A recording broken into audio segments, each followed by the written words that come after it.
क्या किसी अपने के चले जाने के बाद उसका अस्तित्व सच में खत्म हो जाता है, या वो हमारे भीतर कहीं हमेशा जिंदा रहता है?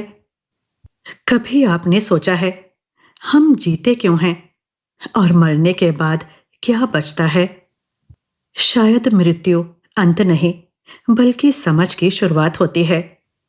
वास्तव में जीवन और मृत्यु एक ही चक्र के दो हिस्से हैं। मृत्यु का विचार हमें जीवन को बेहतर तरीके से समझने का मौका देता है। नमस्कार, मैं सिम्मी। आप सुन रहे हैं कथा साहित्य। आज की कहानी है मंजरी, जिसे लिखा है हिंदी के वरिष्ठ कथाकार जयशंकर जी ने। जयशंकर जी के लेखन की विशेषता है कि उनकी भाषा सरल लेकिन प्रभावशाली है। उन्होंने इस कहानी में छोटे छोटे विचारों के जरिए बड़े दार्शनिक प्रश्न उठाए हैं। कहानी में बाहरी घटनाएं कम हैं, लेकिन आंतरिक यात्रा बहुत गहरी है। तो आइए कहानी शुरू करते हैं और जानते हैं कि हम सच में जी रहे हैं या सिर्फ समय काट रहे हैं। मंजरी ने अपने तानपुरे को उसकी जगह पर रख दिया। रियाज में उसका मन नहीं लगा। शाम को उसे एक महफिल में गाना था, इसीलिए वो कबीर के एक भजन को तैयार कर रही थी। इधर यह हुआ है कि मंजरी को अपने गाने में थोड़ी सी भी दिलचस्पी नहीं बची है। वो यहाँ वहाँ गाने के लिए जाती भी है।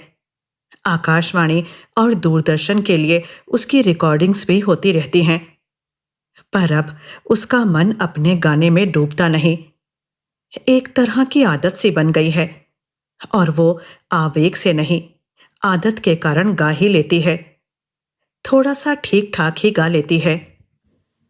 45 की अपनी उम्र में मंजरी को यह चिंता घेरने लगती है कि अगर गाना भी नहीं होगा तो वो अपना बचा हुआ जीवन कैसे अच्छी तरह से बिता सकेगी। दूसरी किसी भी चीज पर ना उसने कभी ज्यादा ध्यान ही दिया और ना उस पर कुछ काम ही किया। जैसे तैसे एक लड़के को पाल पोस कर बड़ा किया, और अब वो भी बेंगलोर में पढ़ रहा है। उसके पति डॉक्टर हैं और जिनकी अपनी तरह की जिंदगी है, व्यस्तताएं हैं। कभी उनकी सास साथ में रहा करती थी, और अब वो भी अपने दूसरे बेटे के पास चली गई हैं।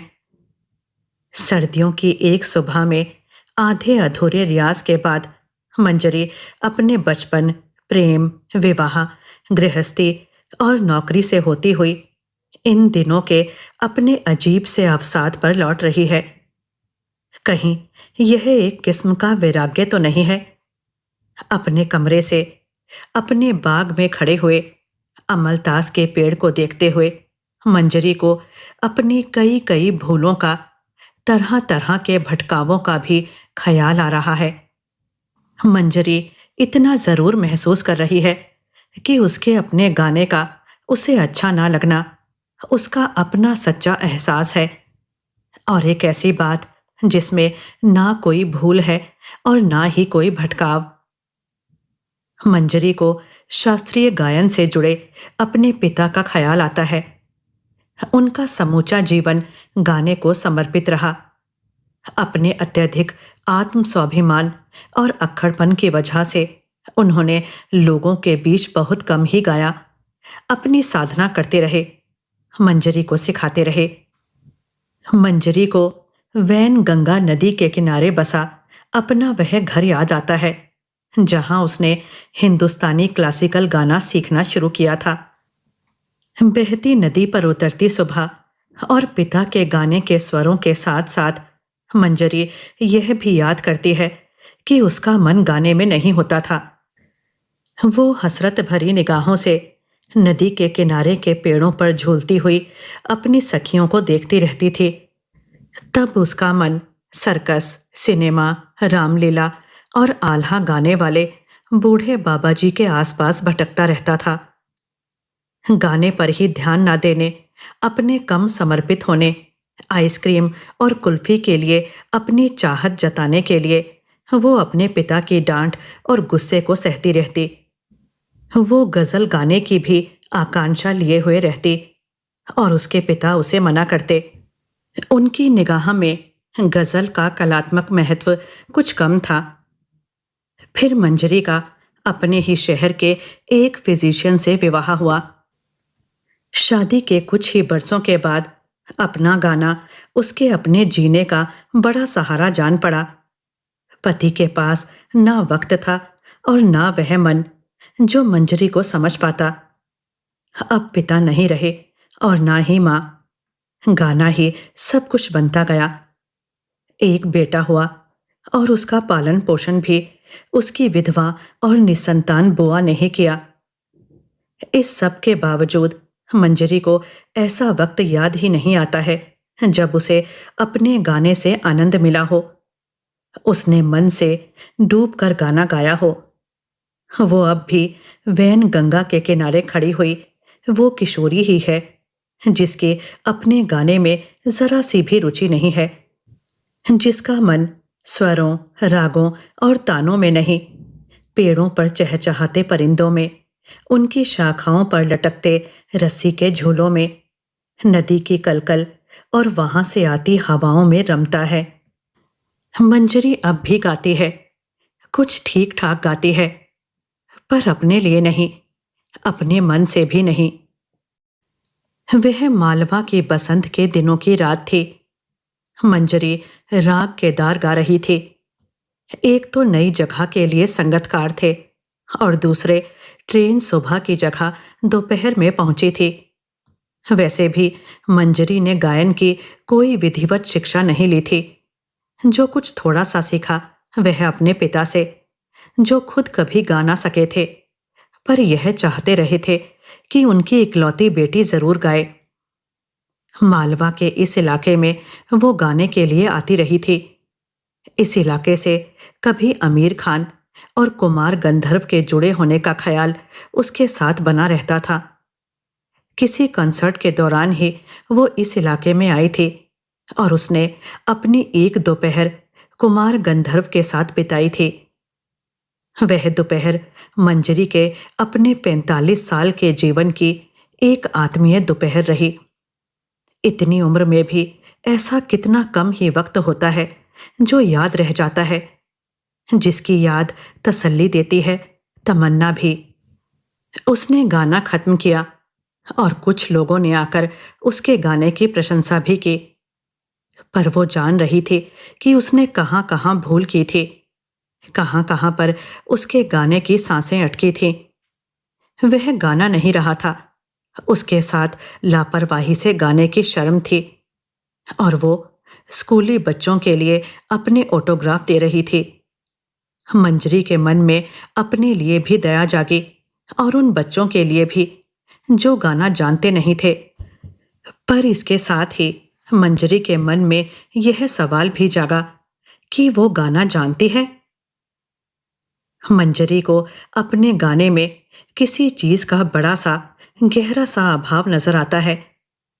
कुछ अत्यंत अनिवार्य सा है जो उसे अपने गाने में हमेशा से ही गायब नजर आता रहा है। वो उस अभाव को महसूस तो करती रही है, लेकिन उसको नाम दे पाना, परिभाषित कर पाना उसके लिए कभी संभव नहीं हो पाया। जब कभी वो हिंदुस्तानी क्लासिकल गायन के उस्तादों को सुनती है, तब उसे अपने गाने की वह कमजोरी, अपने गाने में रची बसी वह कमी सताने लगती है। अवसाद के अपने ऐसे क्षणों में उसे अपने उस समकालीन गायक का भी ख्याल आने लगता है जो पिछले कुछ बरसों से मंदिरों में, आश्रमों में ही गाना गाता रहा है। वो एक जगह से दूसरी जगह, एक मंदिर से किसी दूसरे मंदिर की यात्राएं करता रहता है। सन्यासियों की तरह बहुत कम जरूरतों के साथ अपना जीवन गुजारता है और गाने को, सिर्फ गाने को अपने जीवन के केंद्र में रखता है। तब वो यह भी सोचती है कि वही सचमुच में गाता है, अपने लिए गाता है। गाने के अलावा किसी भी दूसरी चीज या बात पर अपना ध्यान नहीं बटाता है। इस तरह का वैराग्य ही किसी को सच्चा कलाकार बनाता है। पर मंजरी को ऐसे वैराग्य से जुड़ी वीरानगी, गरीबी और पागलपन का भी ध्यान आता है। फिर मंजरी को चित्रकार वैन गॉग के जीवन की दयनीयता, गरीबी, अपमान और परिणति का भी ख्याल आता है। क्या दुनिया उसे पागल ही नहीं समझती रही? क्या दुनिया ने उसे पागल बनाकर ही नहीं छोड़ा था?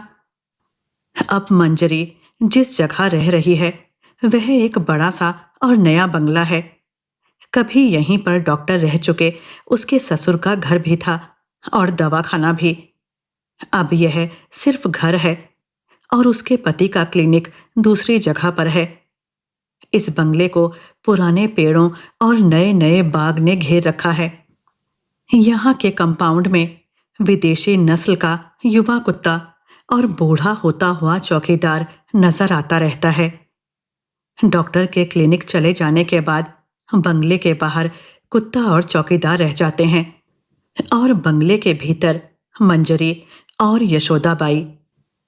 मंजरी जब अपने ससुराल में पहली बार आई थी तब यशोदाबाई अधेड़ उम्र की महाराष्ट्रियन वेशभूषा में नजर आती सुंदर औरत थी।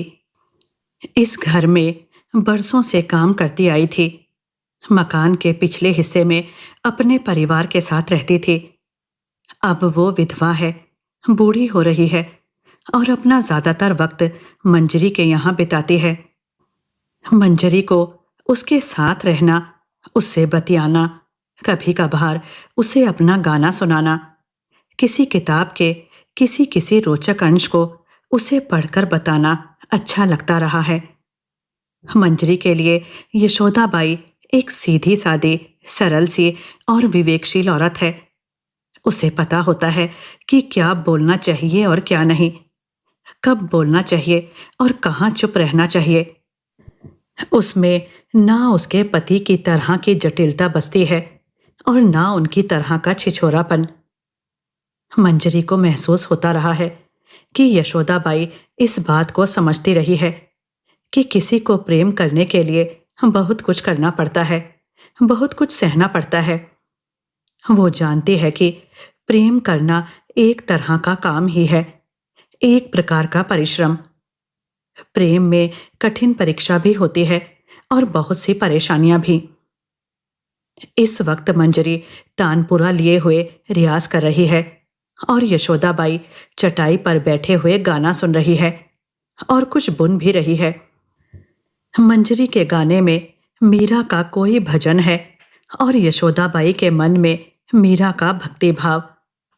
कभी कभी मंजरी के मन में यह बात भी उतरती है कि उसने गाने को नहीं, सारंगी को खुद को व्यक्त करने का माध्यम बनाना था। सारंगी के स्वर उसे अपने एकदम करीब के स्वर जान पड़ते हैं। वो कहीं भी, कभी भी, किसी की भी सारंगी को सुनती है और उसे महसूस होता है कि उसके किशोर जीवन के मकान के, उसके पड़ोस का कोई उसे पुकार रहा है। वह चांदनी रात के वक्त का कोई हिस्सा है। पड़ोस में ही वैन गंगा नदी बह रही है। एक किशोर उसके मकान के सामने की फेंस के पास खड़ा हुआ मंजरी मंजरी पुकार रहा है। मंजरी की आत्मा में सारंगी का स्वर उतरते ही उसे बनारस के घाट, नदी के किनारे खड़ी सीढ़ियां और सुबह सुबह किसी गुंबद पर बैठे हुए कबूतरों का ख्याल आता है। वो एकदम सुबह के समय सीढ़ियों पर बैठी हुई किसी की सारंगी सुनती रहती है, किसी को सारंगी बजाते हुए देखती रहती है। उसकी याद में सारंगी बजती रहती है, गंगा बहती रहती है और बनारस के घाट पर एक और सुबह की शुरुआत होती रहती है। मंजरी ने आज तक बनारस नहीं देखा, वहां की कुछ तस्वीरें जरूर देखी हैं। बचपन में जब अपनी नानी से शिव पार्वती और गंगा के किस्से सुना करती थी तब उनमें काशी का भी जिक्र हुआ करता था। उसने 2-3 बार बनारस जाने, वहां कुछ दिन गुजारने का मन बनाया, पर वो जा ना सकी। यह वह शहर है जिसे उसने पकड़ना चाहा, पर वह छूटता ही चला गया।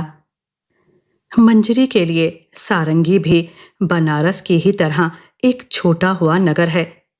कभी-कभी जब कभी मंजरी को सारंगी के छूट जाने, बनारस के पकड़ में ना आने का रंज सताता है, तब उसे अपने जीवन की एक और छूटी हुई बात का ध्यान आता है। वो गंगा के किनारे नहीं, वैन गंगा के किनारे के अपने मकान की खिड़की के पास खड़ी रहती है और उसके मकान के सामने के फेंस के पास वो किशोर, जो मंजरी का पहला प्रेम था, जिसने पहली बार उसे अपने होने, अपने स्त्री होने का एहसास दिलाया था। मंजरी यह निरंतर महसूस करती रहती है कि वो 25 बरसों से गा जरूर रही है, पर उसके अपने गाने में आज भी कुछ अप्रत्याशित सा, कुछ आत्मीय सा उपस्थित नहीं रहता है। वो अपने गाने में एक तरह की गहराई का और इस तरह से एक किस्म की सच्चाई का अभाव महसूस करती रहती है। वो अपने गाने में कोई ठोस तत्व को पाने का, कुछ गहरा कर गुजरने का प्रयत्न करती रहती है, इसका स्वप्न देखती रहती है। जब कभी आमिर खान का राग दरबारी सुनती है, आमिर खान के गाने के बनते बिगड़ते आकारों को महसूस करती है, आकार से निराकार की तरफ बढ़ती उनकी आवाज पर ठहरती है, तब अपना अब तक का गाना मंजरी के लिए निरर्थक, असहनीय और फूहड़ हो जाता है। वो अपनी बालकनी पर आती है, पेड़ों की सरसराहटों और वहां से गुजरती हवाओं को सुनती है। गुजरती हुई जिंदगी, छूटती हुई उम्र, बहते हुए काल के एहसासों के साथ ख्याल भी उतरता है कि उसने इतनी उम्र में कुछ भी नहीं किया, थोड़ा सा भी नहीं जिया। खुद को लेकर भ्रमों से घिरी रही, गाने से जुड़ी रही, लेकिन गाने के इलाके में ही ऐसा जरा सा भी नहीं किया जिसका कोई महत्व रहा हो। क्या कलाकार का जीवन ऐसी वीरानगी का शिकार होता ही है? क्या कला अंततः कलाकार को अकेलापन ही सौंपती है? मंजरी अपनी बालकनी से डूबते हुए सूरज को देखती है और बरबस ही उसकी आंखें डबडबाने लगती हैं। माँ की याद आती है, उनके आखिरी वक्त की याद, जब वो माँ को शाम की सैर के लिए ले जाती थी। माँ भी डूबती शाम के आईने में अपनी डूबती जिंदगी को देखने लगती थी। वह सर्दियों की उदास शामें हुआ करती थीं। तब तक मंजरी ने ना प्रेम को जाना था और ना ही अकेलेपन को। वह कोई दूसरा वक्त हुआ करता था और वो कोई दूसरी मंजरी। इधर मंजरी रोज ही सुबह की अपनी सैर पर निकलती है। सुबह की सैर में उसे कुछ ज्यादा ही शुरू होता हुआ जान पड़ता है। बाहर निकलने पर चेहरे नए होते हैं, उनकी उम्र अलग अलग होती है और चलने और बोलने का ढंग भी अलग अलग। मंजरी को लगता है कि घर के बाहर कितना कुछ घटता रहता है और घर के भीतर कितना कम। अगर कम नहीं भी तो कितना एक रस, खुद को दोहराता हुआ, बोरियत लिए हुए बेढंगापन। सैर के वक्त उसका अलग अलग चेहरों से वास्ता पड़ता है और अलग अलग आवाजों से। हर कोई अपने ढंग से बोलता है, हर कोई अपनी शैली में चलता है। हर पेड़ का सरसराना अलग होता है और हर पंछी का चहचहाना। सुबह के रंग उभरते रहते हैं। धीरे धीरे जहां छाया और अंधेरा खड़ा था, वहां धूप और उजाला खड़े होने लगते हैं। आसमान का रंग बदलता है और इसी तरह पेड़ों की पत्तियों का, ग्रीन पार्क के आसपास के लैंडस्केप का। वो अशोक के पेड़ के नीचे की बेंच पर बैठे हुए यह सब देखती रहती है। उसे लगता है कि निसर्ग खुद को कितना ज्यादा, कितनी बार संवारता हुआ चलता रहता है और आदमी अपनी सुबह की सैर के वक्त में ही कभी कभी मंजरी के मन में आता है कि क्या वो किसी दिन गाते गाते अपनी ही, सिर्फ अपनी ही आवाज को खोज सकेगी। क्या इस जन्म में उसका गाना, सिर्फ उसका ही गाना, अपनी तरह का गाना बन सकेगा।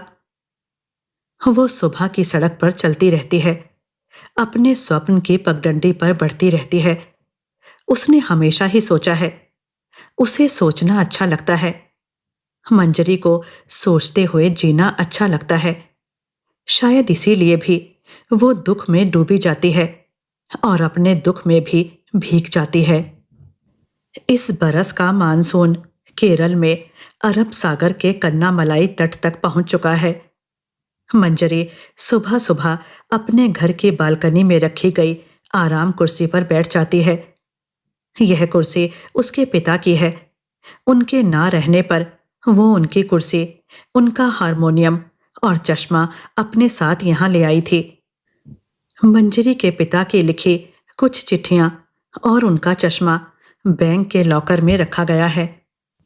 बालकनी से उसे अमलतास का हिलना डुलना नजर आता है और वहां से उसकी सरसराहटें भी सुनाई देती हैं और उस पर उड़ते बैठते परिंदों की चहचहाहटें भी।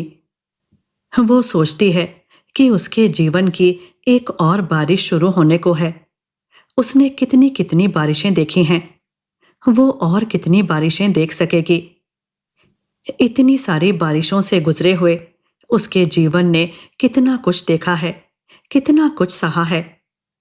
तब क्या इस सृष्टि में एक ही आदमी के साथ इतना कुछ घटता चला जाता है? हर बरस मानसून इसी तरह आने लगता है। पेड़ों से हवाएं गुजरती हैं, आसमान पर बादल छाने लगते हैं, कहीं दूर बादल गरजते हैं। शायद प्रकृति अपने मूल में बिल्कुल भी नहीं बदलती और आदमी इतना ज्यादा बदल जाता है। पर मंजरी जब इस दिशा में सोचना शुरू करती है तो उसे लगता है कि आदमी जरा सा भी नहीं बदलता है। कितने ही लोग आदमी को बदलने के कितने ही प्रयत्न करते रहे हैं, लेकिन ऐसा शायद ही कोई संत होगा, शायद ही कोई मसीहा या सुधारक जो एक रात भी इस तसल्ली के साथ सोया होगा कि आदमी बदल रहा है, आदमी बदल गया है। अमलतास सरसराता है और मंजरी को महसूस होता है कि जीवन इस तरह बीतता चला जाता है, काल इस तरह गुजरता जाता है। धीरे धीरे हर कोई मृत्यु की तरफ, अंत की तरफ बढ़ता जाता है। मंजरी सुबह शाम अपनी बालकनी में रखी हुई आराम कुर्सी पर बैठती ही है। उसे इस तरह किसी एक जगह पर कुछ देर तक बैठना, कुछ भी नहीं करना, सिर्फ होना, सिर्फ सोचना पिछले कुछ दिनों से अच्छा लगता रहा है। शायद उस दिन से जब उसने बचपन के साथ बनी रही अपनी सखी को, 35 साल से भी ज्यादा बनी रही अपनी सहेली को पहले साल भर कैंसर से जूझते हुए और अंततः उससे मरते हुए देखा है। उसे लगता है कि आदमी के बाद उसका कुछ नहीं रहता है। उसके बाद और उसकी अनुपस्थिति में भी उसकी खिड़की पर धूप के धब्बे उतरते हैं, उसके पड़ोस का गुलमोहर दहकता है, उसके मकान की रसोई से पकते हुए गोश्त की गंध आती है, उसके घर की ट्यूबलाइट जलती है और उसकी दीवार पर टंगा कैलेंडर हवा से फड़फड़ाता रहता है। किसी दोपहर को कैंसर की अथाह यातना से टूटी उसकी देह से आखिरी सांस निकलती है। उसके शव को जमीन पर रख दिया जाता है। उसके सिरहाने दिया जलता रहता है। लोग उसके शव के पास आते रहते हैं। कोई रोता है, कोई किसी को रोने से रोकता है, कोई तसल्ली चाहता है, कोई तसल्ली देता है। फिर उसकी अर्थी को फूलों से सजाते हैं और उसका शव शव यात्रा में उन गलियों और चौराहों से शमशान की तरफ बढ़ता है जहां कभी वो अपने दोस्तों के साथ बतियाता रहता था, जहां खड़े खड़े उसने अपने जीवन में अनेक सिगरेटों को फूंका था। फिर शमशान में कुछ दूसरी जलती बुझती चिताओं के आसपास उसके शव को भी जलाया जाता है। किसी पेड़ के नीचे एकत्र लोग उसको याद करते हैं। कोई किसी उपनिषद के संस्कृत में रचे गए श्लोकों का पाठ करता है। फिर हर कोई उसे शमशान के एक हिस्से में अकेला छोड़कर अपने अपने घरों की तरफ निकल पड़ते हैं। सिर्फ वही, वो मृतक ही बेघर हो जाता है। उसका कोई घर नहीं बचता है। अब उसे यहाँ वहाँ भटकना होगा। अपनी मौत के बाद हर कोई भटकता है, हर कोई बेघर हो जाता है। जहाँ कभी वो रहा करता था, वहाँ उसकी चीजें होती हैं, और वे लोग जिनके साथ उसने अपना अच्छा बुरा जीवन बिताया था। कहीं कहीं और कभी कभी मृतक के घर की किसी दीवार पर उसकी काली सफेद तस्वीर को टांग दिया जाता है। उस तस्वीर को देखकर कभी उसका होना याद आता है। वो अपनी तस्वीर से कभी अपने होने और अब अपने ना होने को देखता रहता है। पेड़ सरसराते हैं, परिंदे चहचहाते हैं। सुबह होती है, शाम होती है। जीवन अपनी और सिर्फ अपनी गति से आगे बढ़ता रहता है। आदमी के बाद कुछ नहीं रह जाता। अगर उसकी माँ हो तो वो कुछ दिनों तक उसे याद करती रहती है, उसके बारे में बात करती रहती है। मंजरी को यह सब अजीब सा लगता है। अजीब सा नहीं भी लगता है। वो दोपहर में गुजर गया। मंजरी शाम को उसके घर गई और तब तक उसके शव के आसपास नीचे के उनके आंगन में काफी लोग जमा हो गए थे। उस युवा मृतक के सिरहाने पर उसकी युवा विधवा बैठी हुई थी। वही मिट्टी का दिया जल रहा था। ये आदमी मंजरी के संगतकारों में से एक था। कंसर्ट में मंजरी के गायन के वक्त हारमोनियम पर बैठता था। पिछले ही बरस जब मंजरी का बासर में कंसर्ट होना था, वो आदमी कैंसर का शिकार हो गया। साल भर तक इसकी देह कैंसर से लड़ती रही, कैंसर से थकती रही। शाम के अंतिम उजाले में उसकी शव यात्रा निकली। मृतक के आगे पीछे बढ़ते हुए जीवित लोग, लौटते हुए परिंदे, डूबती हुई शाम। अपने अपने दरवाजों पर खड़े हुए उसके पास पड़ोस के लोग। इस संकरी सड़क से वो आखिरी बार गुजर रहा है। कभी इस सड़क से वो रोज ही गुजरता था। यहीं से वो सिगरेट खरीदने के लिए गुमटी तक जाया करता था। यहीं से अपनी बिटिया को स्कूल छोड़ने के लिए या अपनी चिट्ठियों को लेटर बॉक्स में डालने के लिए जाता था। उसके माता पिता भुवनेश्वर में रह रहे थे। पहली बार मंजरी ने केलूचरण महापात्र के नृत्य के बारे में इस आदमी को ही गहरे उत्साह से बताते हुए सुना था। कभी ये आदमी केलूचरण महापात्र के पैर छू चुका था। तो आदमी इस तरह जाता है। मंजरी ने घर लौटते हुए ये शब्द दोहराए। उसके ऊपर सर्दियों का आकाश था। आकाश बना हुआ है और वो आदमी नहीं है जो कभी उसके साथ बैठा करता था, बतियाता रहता था, यात्राएं किया करता था। क्या आदमी के ना रहने पर उसका कुछ भी नहीं रह जाता है? इस सवाल के साथ मंजरी अपने घर में लौट रही थी। देवता बूढ़े हो चुके हैं। कहाँ पढ़ा था मंजरी ने इस वाक्य को?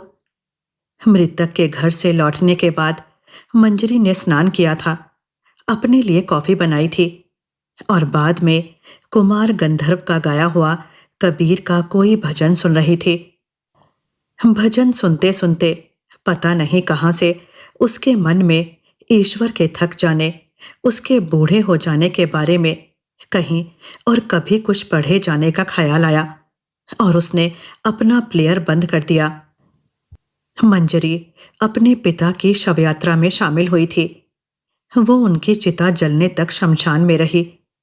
उसे याद है कि अंतिम संस्कार के बाद पिता के ही एक मित्र ने उपनिषद के कुछ संस्कृत श्लोकों को दोहराया था। वे मृत्यु को लेकर हमारे पुरखों का चिंतन था। दुनिया में मृत्यु कितनी पुरानी, कितनी बूढ़ी है और उस पर कितने कितने बरसों से सोचा जा रहा है। आदमी मरता ही है, आदमी सोचता भी है, वो मरने के बारे में सोचता चला आ रहा है। मंजरी के मन में अपनी मृत्यु का ख्याल उभरने लगा।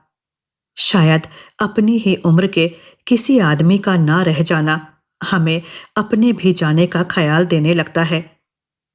मंजरी के मन में यह लालसा भी जागी कि कितना अच्छा रहेगा अगर वो बसंत के दिनों में अपनी आखिरी सांस ले सके।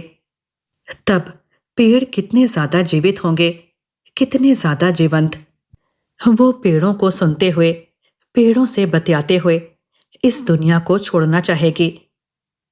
यह दुनिया जो मंजरी को कभी ना बहुत अच्छी लगी और ना बहुत बुरी।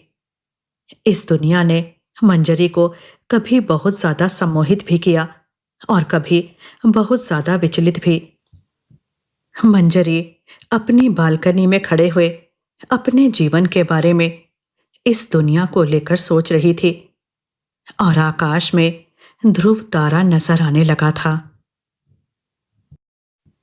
अभी आपने मृत्यु, अस्तित्व और जीवन की अस्थिरता दिखाती जय शंकर जी की लिखी बेहद ही संवेदनशील कहानी सुनी।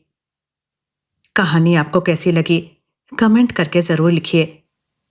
कहानी को लाइक और शेयर करना ना भूलें। अब मुझे आज्ञा दीजिए, फिर आऊंगी एक और कहानी के साथ। धन्यवाद।